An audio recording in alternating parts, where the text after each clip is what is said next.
हरे कृष्णा दोस्तों, जैसा कि आप लोग को पता है कि एकादशी आने वाली है। इस एकादशी का क्या नाम है और इसका क्या महत्व है, एकादशी करने से हमें क्या फलों की प्राप्ति होती है, वो सभी कुछ जानेंगे। इसमें कौन सा फल भगवान को भोग लगाना चाहिए, कौन सा फल प्रिय है, कौन सा फूल प्रिय है। देखिए, फूलों में बात करें तो फूल तो सभी भगवान को प्रिय है। और फूल ऐसा है कि हर एक फूल जो होता है महत्वपूर्ण तरीके से भगवान को बहुत ज़्यादा प्रिय होता है। ये हमारी देखिए, विष्णु भगवान और महालक्ष्मी, ये हमारे सालिग्राम जी, ये माता जी। तो एकादशी का जो व्रत है वो हमें दसवीं तिथि से ही उसका पालन करना होता है, क्योंकि दसवीं तिथि अगर हमने पालन नहीं किया तो हमें एकादशी का पूरा फल नहीं मिलता है। ऐसा सभी लोग जानते हैं और सभी लोगों को पता है, क्योंकि अब तो यूट्यूब के माध्यम से बहुत सारा चीज़ ऐसा है जिन्हें नहीं भी पता था वो भी उन्हें पे पता हो गया। और देखिए, पूरी जानकारी लेने से ही व्रत का पूरा फल मिलता है हमें। और इसमें आपको ये नहीं होना चाहिए कि हमें ये पता है, हमें वो पता है, ऐसा नहीं होना चाहिए। ऐसा होना चाहिए कि जो हमें नहीं पता तो उसका हमें अगर कोई ज्ञान दे रहे हैं, बड़े बुजुर्ग हैं। देखिए, आजकल के बच्चे भी बहुत ज्ञानी होते हैं, कोई ज़रूरी नहीं है कि बड़े बुजुर्ग ही आपको ज्ञान दें। आजकल के बच्चे भी बहुत ज्ञानी होते हैं। तो इस प्रकार से आपको गुण जो है सभी से ले लेनी चाहिए। अवगुण जो है हमेशा सभी का छोड़ देना चाहिए, और गुण जो भी है, हर एक इंसान में गुण और अवगुण पूरे तरीके से होता है। तो हमें गुण को अपनाना है और अवगुण को छोड़ देना है। इन सब बातों को ध्यान रखते हुए अपनी एकादशी का व्रत को हम पूरा करते हैं। देखिए, इस एकादशी का नाम है कामदा एकादशी।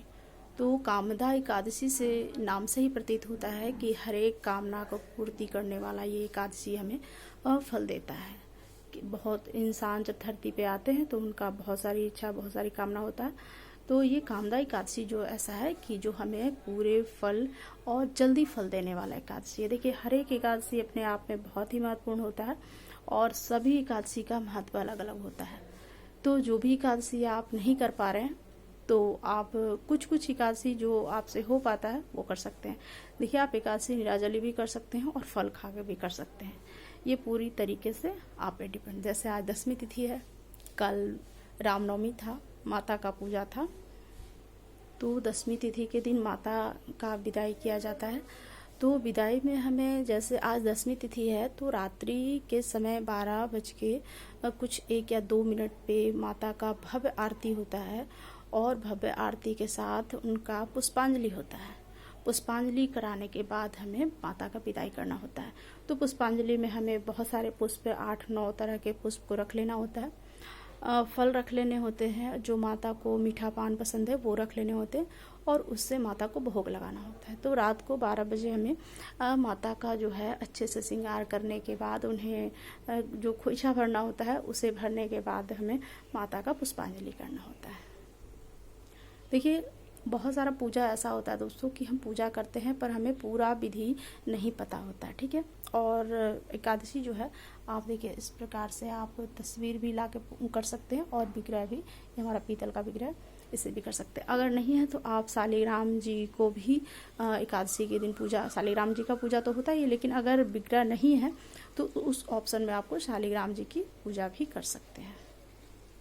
देखिए, पूजा करने की विधि वही है। आपको सबसे पहले दसवीं तिथि से संध्या के समय से अन्न नहीं लेना है आपको, और जो भी है फल फूल खा करके, दूध पी करके, शरबत ले करके, गर्मी भी आ गई है तो छाछ पी सकते हैं, दूध दही पी सकते हैं, ठीक है। इस प्रकार से आप संध्या के समय से अपना रूल को फॉलो कर सकते हैं, नियम का पालन कर सकते हैं।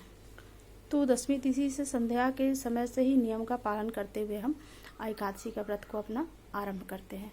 तो दसवीं तिथि के दिन हमें रूल को पालन कर लेना है, और उसके बाद जब एकादशी आती है तो हमें सुबह ब्रह्म मुहूर्त में पूजा करना होता है। देखिए, बहुत सारे मुहूर्त होते हैं, आप सबसे पहले ब्रह्म मुहूर्त में पूजा कर ले। ब्रह्म मुहूर्त में नहीं पूजा हो पाता है जल्दी, क्योंकि गृहस्थ आश्रम में हम होते हैं तो बहुत सारे काम होते हैं हमें। तो ब्रह्म मुहूर्त में पूजा करना थोड़ा सा असंभव हो जाता है, लेकिन कभी कभी संभव होता है, क्योंकि जब हम रात को सारी तैयारी कर लेते हैं, आप मन बना लेते हैं कि सुबह उठ करके सबसे पहले हमें घर की सफाई करने के बाद, हमें स्नान करने के बाद भगवान का पूजा करना है। तो जब हम मन में ठान लेते हैं तो ब्रह्म मुहूर्त में भी पूजा हो जाता है। अगर नहीं आप कर पा रहे हैं तो अभिजीत मुहूर्त में करें। सिर्फ आप राहु काल का ध्यान रखें कि राहु काल में कोई भी पूजा किया हुआ आपका सफल नहीं होता है। तो बहुत लोगों का क्वेश्चन ये भी होता है, कमेंट ये भी होता है दोस्तों कि हमने इतने बजे से इतना बजे पूजा किया, तो कभी कभी ब्रह्म मुहूर्त में पूजा नहीं कर पाते हैं तो हमें अभिजीत मुहूर्त में कर लेना चाहिए पूजा, सिर्फ राहु काल का ध्यान रखते हुए। तो इस प्रकार से हम एकादशी की पूजा का संकल्प लेते हैं। सबसे पहले स्नान करने के बाद इस घर की साफ सफाई डाली जाए, तो उसकी पूजा करने के बाद हमें भगवान गणेश जी की पूजा करनी होती है और फिर भगवान विष्णु के पास हमें संकल्प लेना होता है कि भगवान हम निराजली एकादशी का व्रत करेंगे या फिर हम फल खा के करेंगे। तो इस प्रकार से आपको भगवान को स्नान, पंचामृत स्नान करवाते हुए, कलावा का वस्त्र पहनाते हुए,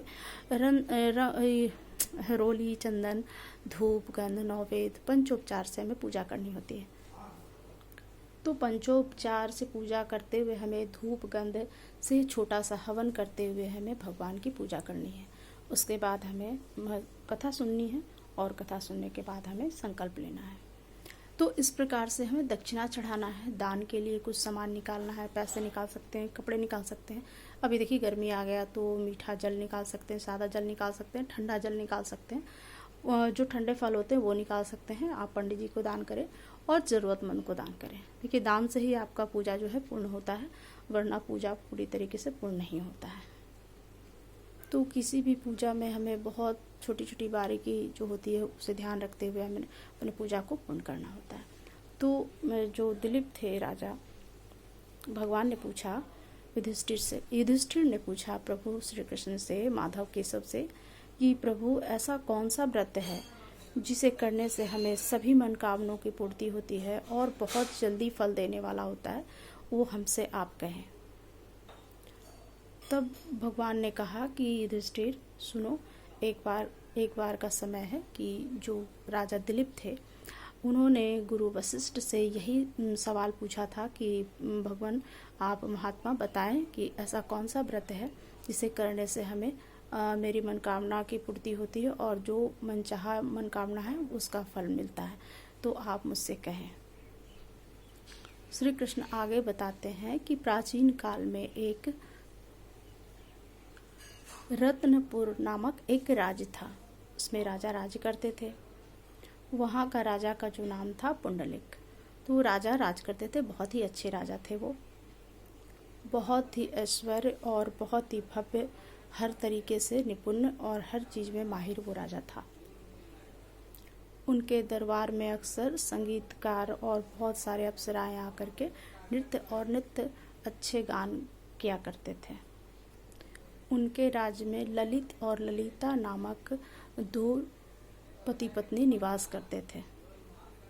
वो दोनों एक दूसरे से इतना प्रेम करते थे कि दोनों एक दूसरे के बिना कहीं नहीं आते थे, कहीं नहीं जाते थे और बिल्कुल एक साथ ही रहते थे।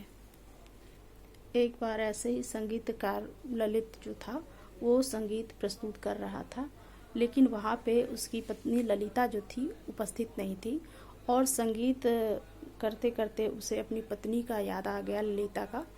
तो उसका सुर जो है भंग हो गया और वो अपनी पत्नी के बारे में सोचने लगा।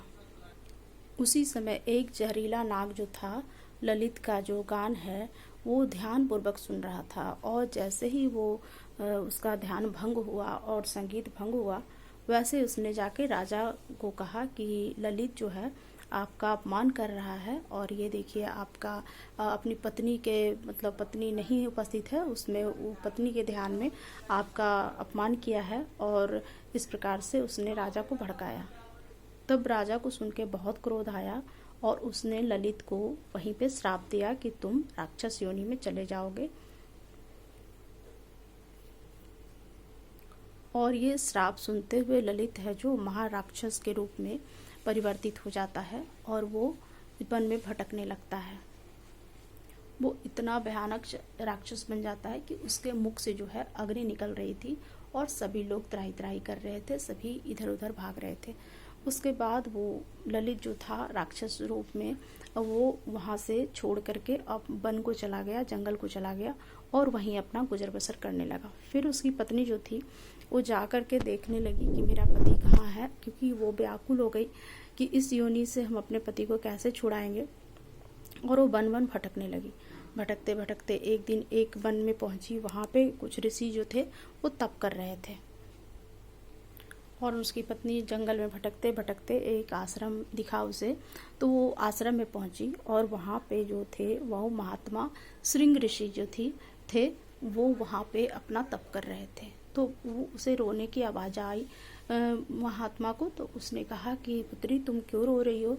तब उसने पूरे अपने जीवन का व्यथा जो था श्रृंगी ऋषि को उन्होंने बता दिया कि मेरे पति जो है इस श्राप से राक्षस योनि में चले गए हैं और वो वन वन भटक रहे हैं, मैं उनके बिना नहीं रह सकती हूँ।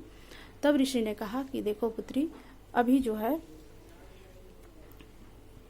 तब श्रृंगी ऋषि ने बताया चैत्र शुक्ल एकादशी के बारे में कि देखो एक चैत्र शुक्ल एकादशी आती है, उसमें कामदा एकादशी आती है, इसमें प्रभु हरि का जो रूप है बहुत ही उज्जवल और बहुत ही सुंदर होता है उसमें। और पूरे विधि विधान से पूजा करने के बाद तुम्हारे पति का जो शरीर है वो ठीक हो जाएगा और तुम्हें वैकुंठ की प्राप्ति होगी। तब उसने अपने पति से बोला, क्योंकि वो उसके पास नहीं आ रहा था, उसे पहचान भी नहीं रहा था। तब वो जा कर के जब एकादशी का व्रत आया तब उसने 10वीं तिथि से ही पूरे मन से पूरे कड़े नियम को लेकर के उसने, ऋषि ने बताया कि जो भी तुम पूजा करोगी भगवान को, जो फल अर्पित करोगी, क्योंकि उन्हें सेव का फल और केले का फल जो कामदा एकादशी के दिन होता है दोस्तों, वो महत्वपूर्ण से उन्हें विशेष भोग लगाया जाता है तुलसी पत्र लगा करके। तो वो विशेष फल देता है आपको, क्योंकि उनका बहुत प्रिय है उस दिन का फल जो होता है। और पंचामृत का जो भोग होता है वो आपको हमेशा हर एक एकादशी को लगानी होती है। तो भगवान का सबसे प्रिय जो भोग है पंचामृत है। और सेव का जो फल होता है वो विशेष प्रकार से कामदा एकादशी के दिन चढ़ाया जाता है। तो उस प्रकार से देखिए, तो उस प्रकार से जो है आपको कामदा एकादशी के दिन पूरा फल देता है। तो 10वीं तिथि से उसने रूल को पालन किया और कामदा एकादशी का व्रत रखा और फिर उस फल को ले जाकर के अपने पति को खिलाया। पति जो था वो खाते ही अपने रूप में आ गया और दोनों मिले। ललित को अपना पुराना शरीर प्राप्त हो गया। उससे ललित और ललिता दोनों ही बेहद प्रसन्न थे और दोनों भगवान हरि विष्णु को धन्यवाद करते हुए उन्होंने कहा कि मैं जहाँ भी जाऊंगी तो मैं यही प्रचार करूंगी कि एकादशी का व्रत इतना महान है कि आपको तुरंत फल देने वाला एकादशी का व्रत है। तो जितना भी आपसे सामर्थ्य हो सकता है आप लोग एकादशी का व्रत करें। और मैं ये जहाँ पे भी रुकूंगी मैं इस चीज़ का प्रचार करूंगी कि हरिहर विष्णु जो है कलयुग में सबको मुक्ति देने वाले हैं और मोक्ष प्रदान करने वाले हैं। और कामदा एकादशी ऐसा है कि इसे करने से आपका हर एक मनोकामना जो है दोस्तों पूरा होता है और बहुत ही नियम से आप करेंगे तो आपका हर काम पूरा होगा। कामदा एकादशी का यही मकसद है और एकादशी बहुत महान होती है, इसलिए सभी लोग बहुत अच्छे से करें। फिर भगवान विष्णु ने एकादशी के दिन उन दोनों को दर्शन दिया और सुंदर वस्त्र और जेवर वगैरह जो भी है भगवान के तरफ से उन्हें प्राप्त हुआ और बहुत सुंदर ललित और ललिता ने अपने वस्त्र को धारण कर और वैकुंठ को स्वर्ग को प्राप्ति हुई। तो इसलिए जो एकादशी का व्रत है दोस्तों बहुत ही महान होता है, बहुत ही महत्वपूर्ण होता है, सभी को करना चाहिए। और हर एक एकादशी आप नहीं कर सकते हैं तो कुछ कुछ एकादशी आपको जरूर करनी चाहिए। फिर वशिष्ठ मुनि के आश्रम में जितने भी लोग आने लगे और पूछने लगे कि प्रभु इस एकादशी का व्रत करने से क्या होता है, तब उन्होंने बताया कि देखो इस एकादशी का व्रत करने से सभी पापों से मुक्ति मिलती है और हर एक मनोकामना आपका पूर्ण होता है, बशर्ते आपको 10वीं तिथि से ही इसके रूल को, इसके नियम को पालन करना है। और आपको बिल्कुल निराजली व्रत आपसे होता है तो ठीक है, नहीं तो फल खा के भी आप भगवान का व्रत कर सकते हैं, पूजा कर सकते हैं, बशर्ते आपको संकल्प लेना बहुत ज़रूरी है। कलश लगाना बहुत ज़रूरी है, दीपक भी जलाना बहुत ज़रूरी है और दान निकालना भी बहुत ज़रूरी है। तो इस प्रकार से आप एकादशी का व्रत करें और जो भी फल खाना चाहते हैं तो संकल्प ले लें। ये हमारे शालिग्राम जी, माँ तुलसी और ये विष्णु भगवान, और 11 बाती का दीपक जला लें, नहीं हो सकता तो आप 1 बाती का भी दीपक जला सकते हैं। देखिए बहुतों का कमेंट होता है कि तेल में जला सकते हैं, घी में जला सकते हैं। देखिए आपके पास घी उपलब्ध नहीं है तो आप तिल के तेल में भी दीपक जला सकते हैं। आप अपने सामर्थ्य के हिसाब से पूजा करें और भगवान सब देख रहे हैं क्योंकि उन्हीं का दिया हुआ है, हमारे पास कुछ नहीं है अपना कि हम भगवान को समर्पित कर सकते हैं। जो उनका दिया है बस हम उन्हीं के सेवा में ऊपर उपलब्ध कराते हैं, और जो उनकी इच्छा है वही पूजा लेते हैं वो। तो इस प्रकार से आप फूल फल और धूप गंध नौवेद्य पंचोपचार का ध्यान रखते हुए भगवान का अच्छे से अभिषेक करें। नए वस्त्र नहीं हो सकते तो धुले वस्त्र पहनाएं। और देखिए, वस्त्र चाहे जितना पहना ले, उसमें कलावा बहुत ज़रूरी होता है। आप वस्त्र नहीं है तो कलावा के रूप में आप वस्त्र को भगवान को पहना सकते हैं। सभी पूजा होने के बाद आपको कथा ज़रूर सुननी है, क्योंकि कहा जाता है कि जब तक आप एकादशी व्रत का कथा या कोई भी व्रत आप जब करते हैं तो उसमें आपने कथा नहीं सुना है तो आपका एकादशी का जो व्रत है ना वो पूरा नहीं होता है। तो इस प्रकार से आप ध्यान रखें और एकादशी का जो व्रत है उसे पूर्ण रूप से करें। 10वीं तिथि से ही आप सभी चीज़ों का उपलब्ध कर लें, और सुबह ब्रह्म मुहूर्त में चाहे तो आप पूजा कर सकते हैं, सिर्फ अमृत काल में कर सकते हैं। तो इस प्रकार से आपको राहु काल देखते हुए अपनी पूजा को पूर्ण करना है। देखिए, कई बार हमें बहुत कुछ उपलब्ध नहीं हो पाता दोस्तों, जैसे कि फल है, फूल है, कभी कभी फूल भी नहीं मिल पाते हैं। तो उस अवस्था में आप बिल्कुल निराश ना हो। भगवान को मनसा भोग जो होता है, मनसा भोग लगा सकते हैं आप। जो कहा जाता है कि मन में आप ध्यान करें कि भगवान को हम गुलाब का फूल अर्पित कर रहे हैं, चंदन का इत्र अर्पित कर रहे हैं, गुलाब का इत्र अर्पित कर रहे हैं। तो इस प्रकार से मनसा भोग जो है ना वो भी बहुत बड़ा भोग होता है। मनसा माता का जो पूजा होता है, तो आप लोगों को कथा पता होगा, नहीं तो आप कमेंट करेंगे तो मैं कथा डाल दूंगी। तो अगर आपके पास कुछ नहीं है तो आप मनसा भोग का जो है आप मन से, जो मन में धारण करते हुए आप भगवान के पास आप कह सकते हैं कि प्रभु हमने ये चढ़ाया है, हमने ये भोग लगाया है, आप पालो। तो इस प्रकार से आपकी जो पूजा है वो पूर्ण हो जाएगी। तो वो कभी कभी हमारे पास नहीं हो पाता है बहुत सारे चीज़ उपलब्ध, तो उस हिसाब से उसमें हम मनसा भोग का प्रयोग करते हैं। तो भगवान की इच्छा होती है। ये देखिए, विष्णु हरि और माँ लक्ष्मी, इन विग्रह का ही एकादशी पे पूजा होता है। और एकादशी के दिन तुलसी जी को स्नान नहीं कराया जाता दोस्तों, तो ये भी ध्यान रखें। आप दीपक जला सकते हैं, भोग भी नहीं लगता है, तो सिर्फ आप दीपक जला सकते हैं, जल भी नहीं डालना है आपको और भोग भी नहीं लगाना है, क्योंकि उस दिन एकादशी का व्रत माता भी करती हैं भगवान को प्रसन्न करने के लिए। तो ये हमारी राधा प्यारी।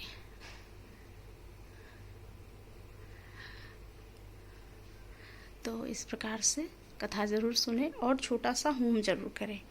होम के बिना भी आपकी पूजा को जो है पूर्ण नहीं कहा जाएगा, तो इसलिए आप होम ज़रूर करें। सभी चीज़ होम में मिला लें, जैसे चावल है, धूप है, जौ है, थोड़ा सा मिष्ठान है, गुड़ है, कपूर है, अक्षत है। तो इस प्रकार से काला तिल है, सभी को एक बर्तन में एक सामान से मिला लें। मिला करके आप धूप का उसका तैयार कर लें, उसके बाद उसी से आपको होम करना है। देखिए, उसके बाद पूजा करने के बाद आपको मंत्र का उच्चारण और माला जाप भी, नाम जाप जो होता है वो नाम जाप भी बहुत विशेष रूप से करना होता है, क्योंकि जब भगवान आप 108 बार का कर सकते हैं। अपने सामर्थ्य के हिसाब से आप कर सकते हैं माला जाप। चंदन की माला से माला जाप कर सकते हैं, तुलसी की माला से माला जाप कर सकते हैं। तो इन सब चीज़ों को ध्यान रखते हुए आप माला जाप कर सकते हैं। विष्णु जी का जो जाप होता है, कृष्ण जी का जो जाप होता है, तो वो आप कोई भी मंत्र, जो भी आपको मंत्र आता हो या जो मंत्र आपने सिद्ध कर रखा हो, उस मंत्र को आप करें। 108 बार कर सकते हैं, 2 माला कर सकते हैं, 5 माला कर सकते हैं। आप अपने पूरे सुविधा कर सकते हैं। देखिए, माँ का आज विदाई होगा 10वीं तिथि के संध्या के समय, रात्रि के समय पूजा होने के बाद। तो जिन्होंने नवरात्र किया है, जिन्होंने कलश लगाया है, तो इन सब बातों का भी आप ज़रूर ध्यान रखें। सिर्फ और सिर्फ पूजा करने से नहीं होता, माता का विदाई भी बहुत महत्वपूर्ण होता है दोस्तों। तो आप मीठे बतासे और जीरा चावल से और कुछ ड्राई फ्रूट से उनका खोइचा को भरें, श्रृंगार दें, काजल दें। और 108 मतलब 108 जो मंत्र होता है माता का, देवी जी का, या देवी सर्वभूतेषु शक्ति रूपेण संस्थिता नमस्तस्यै नमस्तस्यै नमस्तस्यै नमो नमः। इस प्रकार से उसमें बहुत सारा होता है। या देवी लक्ष्मी रूपेण संस्थिता, या देवी सर्वभूतेषु विद्या रूपेण संस्थिता, इस प्रकार से बहुत सारे मंत्र होते हैं उनके। तो 108 मंत्र का आपको विदाई के लिए आपको माता का जाप भी करना है और अच्छे से उन्हें स्नान करवाने के बाद श्रृंगार करना है। श्रृंगार करने के बाद आपको होम करना है। होम करने के बाद उन्हें पुष्पांजलि देना है। पुष्प जो भी आपके पास उपलब्ध है, नहीं तो ऐसे तो 8 या 9 पुष्प का पुष्पांजलि दिया जाता है, लेकिन जो भी आपके पास उपलब्ध है दोस्तों, उस प्रकार से आप पुष्पांजलि उन्हें दे सकते हैं। तो इस प्रकार से माता की विदाई होती है। और जो भी सामग्री होते हैं, जैसे कलश होते हैं, जौ बचा हुआ होता है, बाकी तो आप अपने लॉकर में रख लें, और जो बचा हुआ होता है उसे आप नदी में प्रवाह कर दें, इधर उधर ना फेंकें, क्योंकि वो बिल्कुल वृद्धि होता है आपके घर में। वो जौ बताता है कि किस प्रकार से आपका घर में वृद्धि आने वाला है। तो सभी लोग अच्छे से एकादशी व्रत करें, और सभी को मेरी तरफ से राधे राधे दोस्तों। और ये हमारे शंभुनाथ, ये देखिए,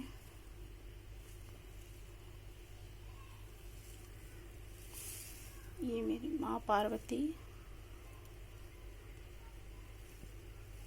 ये भोलेनाथ।